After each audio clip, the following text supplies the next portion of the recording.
Bonjour, bonsoir. Bienvenue dans le plus grand tribunal de l'histoire. Le plus grand procès de l'humanité. Un tribunal où l'accusé, ce n'est pas un homme, ce n'est pas une nation, c'est l'humanité tout entière. Le dossier est lourd, les preuves sont nombreuses, la loi est claire et la sentence, normalement, est sans appel. Condamnation. Chaque péché est une pièce au dossier. Chaque désobéissance, un témoignage contre nous. Chaque conscience, un juge intérieur qui murmure coupable. Mais au moment où le marteau du juge devrait frapper, une voix se lève. Pas la voix d'un avocat ordinaire, mais celle du Fils de Dieu.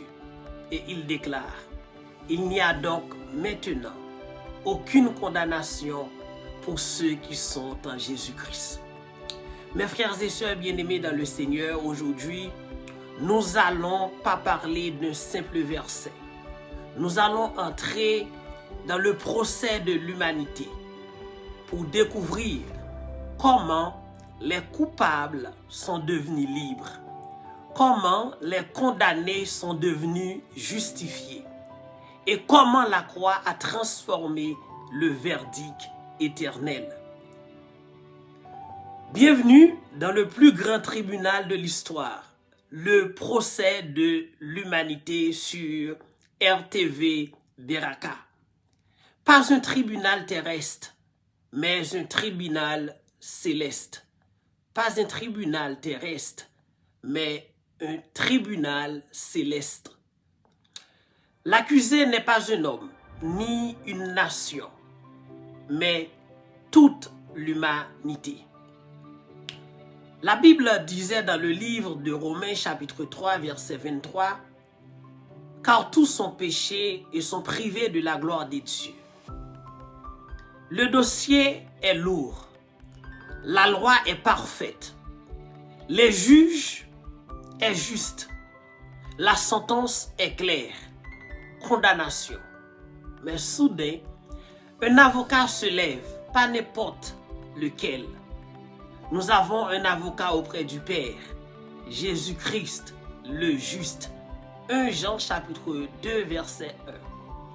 Et du même coup, le verdict change. Il n'y a donc maintenant aucune condamnation pour ceux qui sont en Jésus-Christ. Bienvenue dans le tribunal là. Dans l'histoire ça, c'est pas tribunal la terre, mais c'est tribunal ciel là. Accusé à pas un monde. Accusé à pas un peuple. Accusé à pas une nation. Accusé à c'est toute l'humanité. Tout le monde fait péché. Dossier à l'eau en pile. Mais la loi, c'est la loi. Juge là, li juste. Sentence là, li était clair pour nous toutes. C'était condamnation. Mais il y a un avocat qui campait pour nous. C'est pas n'importe qui avocat. Avocat ça, c'est Jésus-Christ. Pas oublier, nous avons un avocat qui a plaidé cause nous pour nous beaucoup papa bon Dieu. Il dit comme ça dans Romains chapitre 8 dans verset 1, pas qu'il y a aucune condamnation pour monde qui dans Jésus. Laisse-moi te dire une chose. L'humanité à la barre des accusés. L'accusation est universelle. Romains chapitre 3 verset 10 disait, il n'y a point de juste, pas même un seul. Peu importe ta religion, ta moralité, ton église, ton passé, le péché nous place tous au banc des accusés. Je vais prendre cette illustration pour expliquer quelque chose. Un homme riche et un homme pauvre tombent dans l'océan. L'un d'entre eux sait nager 2 km, l'autre 200 ou 300 mètres. Mais l'île est de 10 km. Résultat, les deux c'est noir. Différents niveaux, mais même condamnation. Jacques chapitre 2, verset 10 disait, celui qui offense la loi à un point est coupable de tout. Accusation, c'est pour tout le monde. Pas un seul monde qui est juste d'après Romains chapitre 3, verset 10. Pas de question religion là. Pas de question l'église là. Pas de question bon comportement. Pas de question qui ça ou fait déjà. Mais péché nous mettez-nous sous banc accusation. Comme banc des accusés. Comme moi je dis tout à l'heure, si deux moun tombé dans l'en mer, il y a un qui a nagé 2-3 km, il y a un qui a nagé 200-300 mètres. Mais si parcours pour faire pour sauver c'est 10 km liés, tous les deux noyés. Résultat, tous les deux noyés, qui tout est qu'à nager 2 km, qui tout est qu'à nager 200 mètres, 100 mètres, nous tous les deux noyés parce que différence là, c'est même condamnation. Faut que nous tous les deux t'es qu'à nager 10 km, 10 km. Vous voulez comprendre que la loi qui condamne, la loi de Dieu est parfaite. Dans le livre de Romains chapitre 7 verset 12, la loi est saine, la loi est juste, la loi est bonne. Mais la loi a un rôle. Romains 3:20 dit que la loi donne la connaissance du péché. Elle est comme un scanner spirituel. Elle marche, elle montre la maladie, mais elle ne les guérit pas. Elle ne la guérit pas. Elle montre la maladie, mais elle ne la guérit pas. Un homme reçoit un diagnostic de cancer. Il déchire le rapport. Mais le cancer disparaît-il? Est-ce que le cancer disparaît-il? Non. Ignorer la loi ne supprime pas la culpabilité. Galates 3:10 dit que maudit est quiconque n'observe pas tout ce qui est écrit dans la loi. Loi pour Dieu, son loi qui est parfaite. Son loi qui est parfaite, mais il y a une fonction. La loi montre péché nous. Il y a un scanner spirituel. Un scanner spirituel, lorsque il montre maladie, mais il n'est pas guéri maladie. Si on moun ou al kay docteur, yo bon rapport yo dit que ou font cancer. Ou prend papier ou chiré. Papier qui bay rapport là. Est-ce que cancer a allé pour ça? Non, il pas allé. Même gens tout lorsqu'on a ignoré la loi de Dieu, la parole de Dieu, il pas effacé culpabilité ou. Mais ce qui est bizarre dans cette histoire, dans le livre de Romains chapitre 8 verset 1, il y a un avocat qui intervient. Un avocat intervient. L'avocat céleste. Pendant que le juge allait frapper son marteau, Jésus a fait son apparition. Jésus se lève, pas pour nier notre faute, mais pour prendre notre place. Ésaïe 53, verset 5 disait, il était blessé pour nos péchés. Dans le livre de 2 Corinthiens, chapitre 5, verset 21, il a été fait péché pour nous. Écoute, je vais prendre une autre illustration. Un juge condamne un homme à $10,000. L'homme pleure parce qu'il ne possède pas cet argent. Le juge se lève, enlève sa robe, descend, paye l'amende. Justice respectée, amour manifesté. C'est de même pour la croix. Ça, c'est la croix. Dans le livre de Colossiens, chapitre 2, verset 14, il a effacé l'acte dont les ordonnances nous condamnaient. Lorsque Jean que nous t'avons dit tout à l'heure, juge t'a pral frapper marteau pour le bail sentence là. Jésus levé. C'est pas parce que nous-mêmes nous innocents.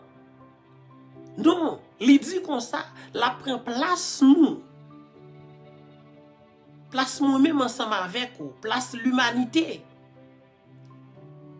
C'est ça que fait dans Isaïe chapitre 55, il était blessé pour nos péchés.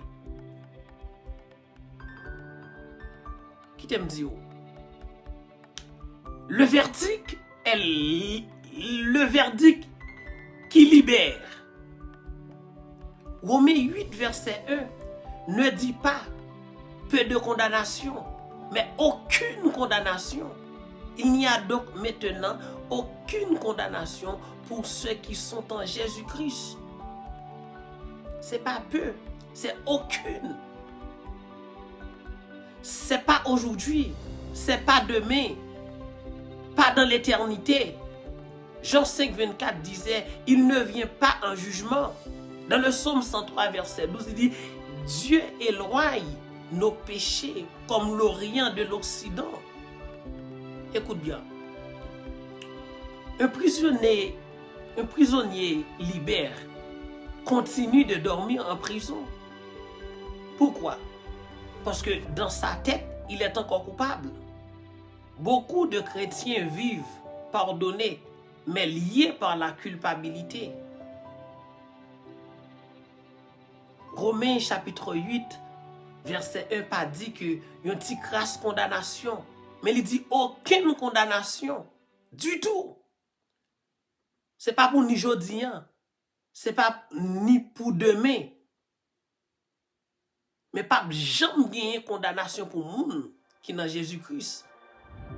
Il y a un pile chrétien bon Dieu libéré yo, mais yo toujours à vivre dans coup prisonnier parce que ça a été fait yo senti la dominer yo. Eh bien, le procès est terminé. Le dossier est fermé. Le sang a parlé. La grâce a triomphé. La croix a changé le verdict. Question pour toi aujourd'hui. Es-tu en Christ? Car la promesse est pour ceux qui sont en Jésus-Christ. Écoute bien. Il n'y a donc aucune condamnation pour ceux qui sont en Jésus-Christ. Jugement fini. Dossier à fermer. Sans parler. Grâce la gagné. La croix a changé verdict là. Question pour est-ce que ou même on a Jésus-Christ? Est-ce que ou même on a Jésus-Christ? Parce que ce qui est important, si Jésus-Christ dit, si il n'y a aucune condamnation pour ceux qui sont en Jésus-Christ, si ou pas en Jésus-Christ, ou style une condamnation qui plonge sous tête tout. Parce que dans le procès, ça, personne pas innocent. Personne pas innocent. Preuve yo, les preuves sont accablantes. La loi nous condamne. Romains 6, 23. Car tous son péché sont privés de la gloire de Dieu. Car le salaire du péché, c'est la mort. Romains 6, 23, Romains.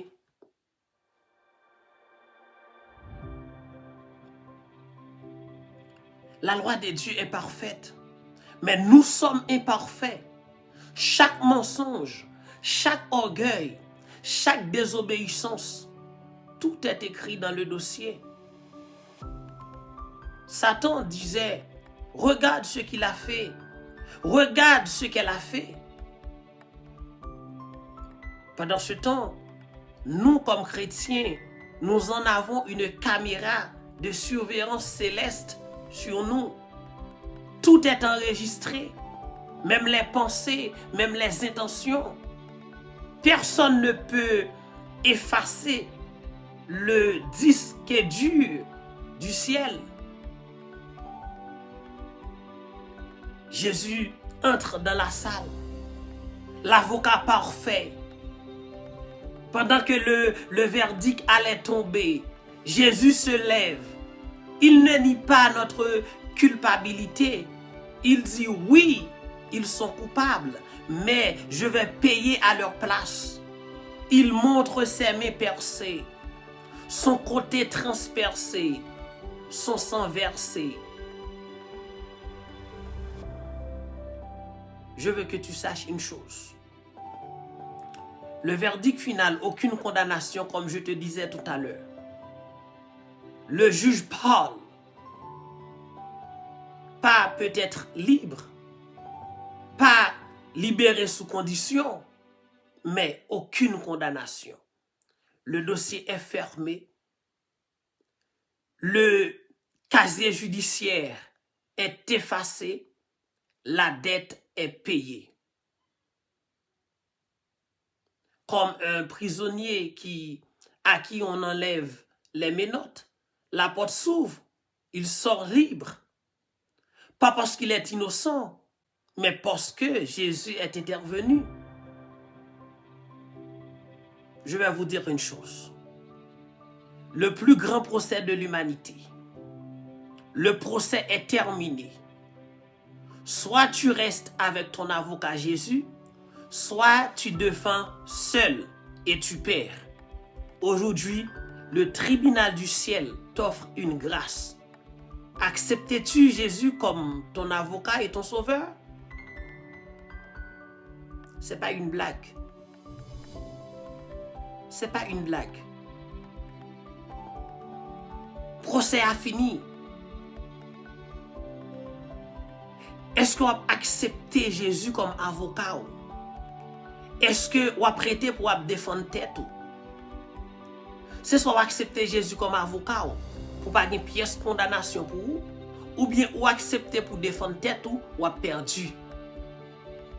Je dis, si elle l'a offert une grâce, est-ce que tu veux accepter Jésus comme ton sauveur? Si vous voulez accepter Jésus comme sauveur, pas perdre du temps. Ou capable d'écrire en bas vidéo ça. Je veux accepter Jésus comme mon sauveur. Tu ajouteras ton numéro de téléphone, ton email.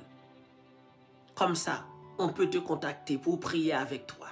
Quel que soit côté taïa, là où vous êtes.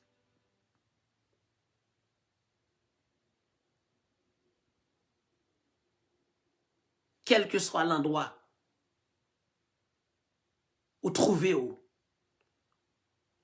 dire oui, à partir d'aujourd'hui, je veux prendre Jésus comme mon sauveur.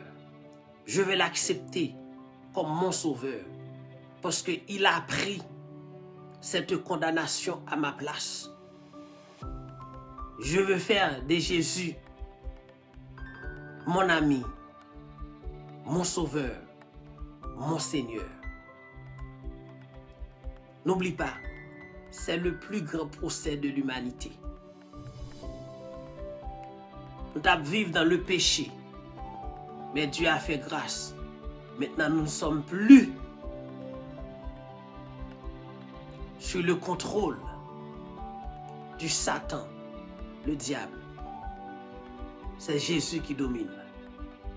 Acceptez Jésus comme ton sauveur, comme ton avocat. Et comme ça, vous aurez toujours le privilège de glorifier le nom du Seigneur. Que Dieu vous bénisse.